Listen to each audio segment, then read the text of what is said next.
नाज़रीन गिरामी अस्सलामु अलैकुम रहमतुल्लाहि व बरकातहू। सीधी बात के ताज़ा तरीन प्राइम टाइम में आप लोगों का इस्तकबाल है। नाज़रीन मैं अंसार अजीज़ नदवी इस वक्त की इवनिंग प्राइम टाइम में आप लोगों के सामने हमेशा की तरह कुछ अहम तरीन खबरें, कुछ वीडियोस, कुछ तनकीदी तफसीरें, तस्वीर के हवाले से रखने की कोशिश करूँगा, जिसमें बताऊँगा कि किस तरह एक कार 3 साल बच्ची पर चढ़ करके निकल जाती है। महाराष्ट्र से आ रही वीडियो है। UAE के चैनलों में भी अब इब्रानी ज़बान दिखने लगी है, वो वीडियो भी दिखाऊँगा। 270 इंडियन माहिगिरों को क्या पाकिस्तान ने गिरफ्तार कर लिया है, खबरें आ रही हैं। F-35 जंगी तैयारों को खरीदने की अमेरिका ने क्या इजाज़त दे दी है। उधर वसीम रिजवी कोरोना पॉजिटिव आई है, फिर भी ज़बान पर लगाम लगने का नाम नहीं ले रहा। और बाबरी मस्जिद के सिलसिले में 30 सितंबर को जो खाती हैं उन पर फैसला आने वाला है, वो भी खबर इस वक्त बहुत ज़्यादा गर्दिश में है। और सोशल मीडिया में ऑनलाइन पढ़ाई की वजह से किस तरह से एक बच्ची खुदकशी कर लेती है, वो भी बताऊंगा। और फॉरेन ट्रिब्यूनल्स में मुसलमान वकला को हटा करके हिंदुओं की तकर्री की गई। वैसे नाज़रीन तफसीलात में जाने से पहले आप हजरात से हमेशा की तरह दरख्वास्त है कि जनाब आपने हमारे चैनल को सब्सक्राइब नहीं किया, कर लें, दूसरों तक पहुँचाने की कोशिश करें, लिंक को शेयर करें, इदारे को मजबूत करें। बैकअप नाज़रीन आइए सबसे पहले हम बात करते हैं उसी वीडियो की जिस वीडियो का मैंने तज़किरा किया कि महाराष्ट्र से एक 3 साल बच्ची पर किस तरह कार गुजर जाती है। वीडियो बहुत ज़्यादा वायरल हो रही है। हम बहुत ज़्यादा ये वीडियो नहीं दिखा सकते इसलिए कि हसास मामला है। बहरकैफ़ अब ये बच्ची के बचने की खबर आ रही है। बच्ची तो बच गई है लेकिन ड्राइवर के खिलाफ मामला दर्ज कर लिया गया है। मुंबई के मालवानी से आ रही ये वीडियो है जो इस वक्त बहुत ज़्यादा सर्कुलेट हो रही है, लोगों में शेयर की जा रही है। नाज़रीन आज लोकसभा में बीजेपी के MP जो दामन से हैं लालू भाई पटेल ने इत्तला दी है कि 270 इंडियन फिशरमैन यानी भारतीय माहीगीर जो लगभग 1200 कश्तियों में सवार थे, जिनका ताल्लुक गुजरात और महाराष्ट्र के दामन और दीव से है, उनको पाकिस्तान के वो सिक्योरिटी गार्ड जो समंदरी हदूद पर कायम रहते हैं उन्होंने गिरफ्तार कर लिया है।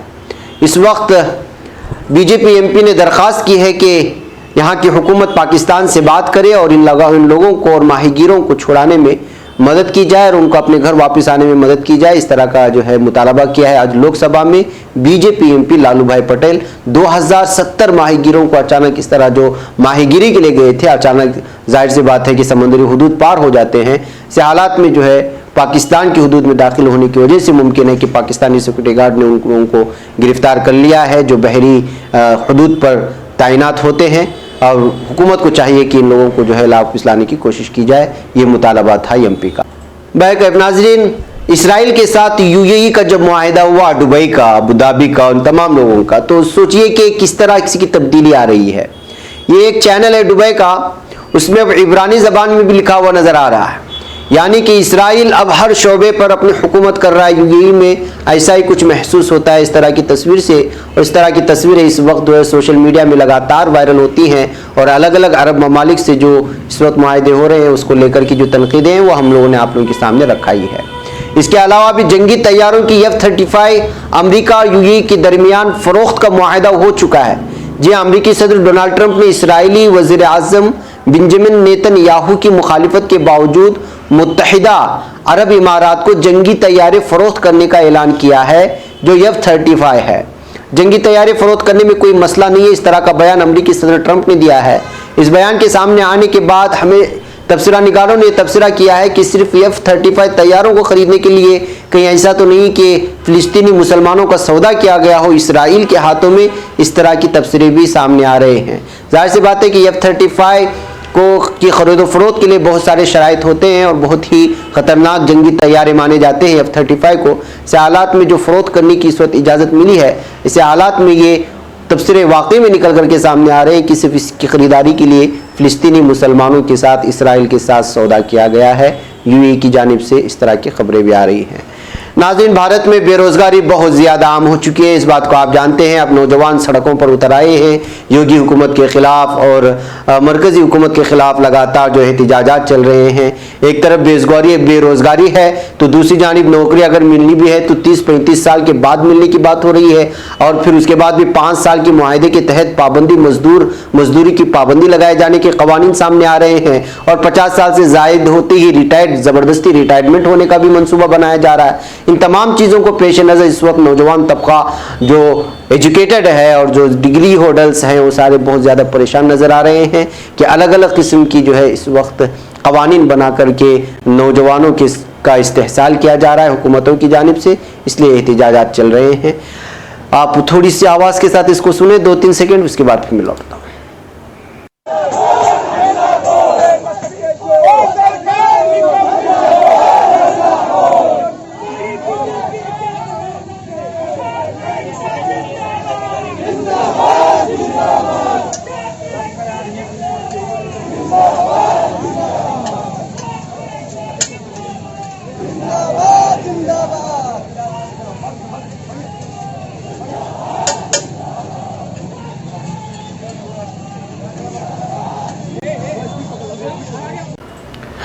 नाज़रीन गिरामी, वसीम रिजवी को कोरोना पॉजिटिव हो गया है, लेकिन इस बीमारी में मुलव्वस होने के बावजूद इसकी ज़बान का जहर ख़त्म नहीं हुआ है। जैसे ही कोरोना पॉजिटिव आया तो कोरोना पॉजिटिव होने की इत्तला देते हुए उसने क्या बयान दिया है, देखिए कि शिया वक्फ बोर्ड के साबिक chairman Wasim Rizvi corona infection की तशखीस हुई है। मीडिया ज़राए से मौसूल हो रही खबरों के मुताबिक उनकी सूंघने की सलाहियत ख़त्म हो चुकी है और सर के साथ साथ बदन में भी दर्द की शिकायत है। कोरोना रिपोर्ट पॉजिटिव आने के बाद वसीम रिजवी ने खुद को घर में आइसोलेट कर लिया और साथ ही अपने राब्ते में आने वाले लोगों से गुजारिश की कि वो भी अपना कोरोना टेस्ट कर ले। इस दरमियान अपनी जहरंगेजी और मुतनाज़ा बयान के लिए मशहूर वसीम रिजवी ने उलमाए किराम को निशाना बनाना नहीं छोड़ा। अपने मुखालिफिन को लेकर एक बार फिर सख्त अल्फाज का इस्तेमाल किया और अपनी जहनी गिरावट का और गलाजत का सबूत दिया। कोरोना इन्फेक्शन की जद में आने के बाद उसने तंजिया अंदाज में कहा कि कट्टरपंथी मुल्लाओं, मेरे कोरोना पॉजिटिव होने पर खुश बिल्कुल ना हो, कोरोना को शिकस्त देकर जल्द वापस लौटूंगा। दरअसल वसीम रिजवी कई बार मुसलमानों के खिलाफ बयान देने के लिए लोगों की तनकीद का निशाना बन चुका है और इसीलिए उसने अपने बयान के जरिए नाक़िदीन को एक पैगाम देने की कोशिश की है कि वो कोरोना से घबराने वाले नहीं बल्कि सेहतयाब होकर वापस जल्द आएंगे, सियासत भी करेंगे और फिर अपनी गंदी जबान का इस्तेमाल करेंगे। ये उसका कहना था। तो आप अंदाज़ा लगा सकते हैं कि इस आदमी की जहनी सतह कहाँ को और उसकी गिरावट किस हद दर्जे नीचे जा चुकी है। इस दौरान में भी अपनी जहरीली जबान से दूसरों को हमला करना और दूसरों को जो है निशाना बनाना छोड़ा नहीं है। ये है वसीम रिजवी और आप इसके आदात से बहुत खूबी वाकिफ हैं। तो नाज़रीन आइए अगली खबर की जानिब बढ़ते हैं। बाबरी मस्जिद इन्हिदाम केस में लखनऊ में वाक़ सीबीआई की खुसूसी अदालत 30 सितंबर को फैसला सुनाने जा रही है। अदालत ने इस मुकदमे के तमाम 32 कलीदी मुल्जिमान से कहा है कि फैसले के वक्त अदालत में हाजिर रहे।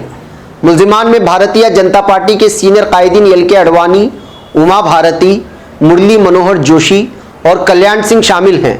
इस मामले में सीबीआई के खुसूसी जज एस.के. यादव फैसला सुनाने जा रहे हैं।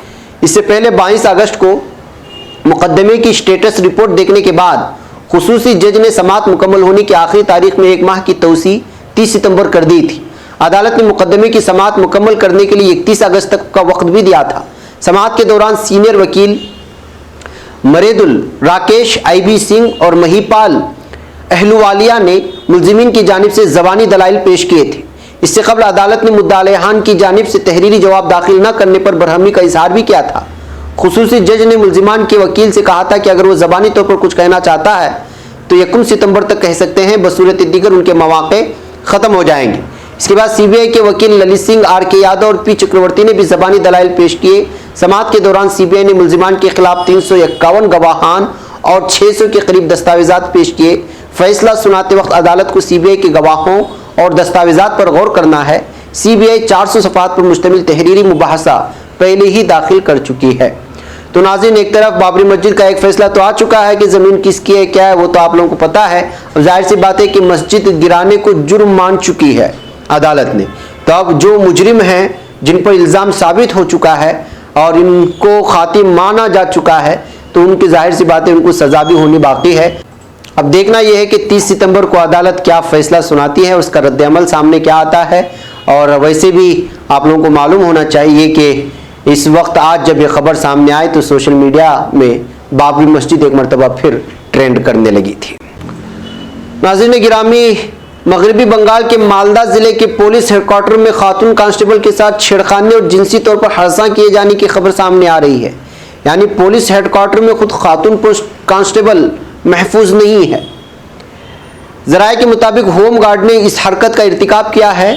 खातून कांस्टेबल इस वाक़े से तंग आकर खुदकुशी की भी कोशिश की। मुलजिम होमगार्ड को ड्यूटी से हटा दिया गया। Additional superintendent police Malda Hasan Mehdi Rahman ने बताया कि इस मामले में सख्त कार्रवाई की जाएगी। खातून कांस्टेबल कोच बिहार की रिहायशी है।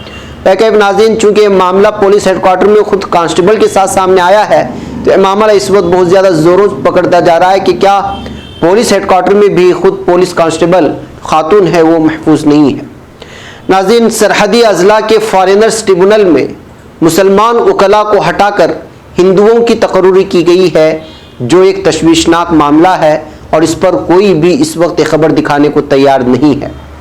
आसाम के वजीर खजाना और रियासत में बीजेपी के सबसे बाअसर रहनुमा हिमंता बसवा शर्मा ने ठीक 1 साल पहले मुकामी मीडिया से बात करते हुए अपडेट हुए एनआरसी में बांग्लादेश बॉर्डर के पास के अजला के लोगों के बाहर रहने की शरह को लेकर तशवीश का इजहार किया था। अगर आप लोगों को याद होगा, इन अजला की एक्सक्लूसिव शरह 7.6% थी। जो लोग खुद मुख्तार अजला में रहते हैं उनकी शरह 16% थी।